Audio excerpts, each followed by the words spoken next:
Offizieller Marktstart des Facelifts vom VW Tiguan ist zwar erst im August, aber die Leaks auf Instagram sind noch frisch.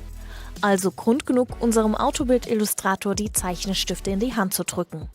Wir haben das weltweit wichtigste SUV-Modell von VW in der sportlichen Airline-Version gezeichnet.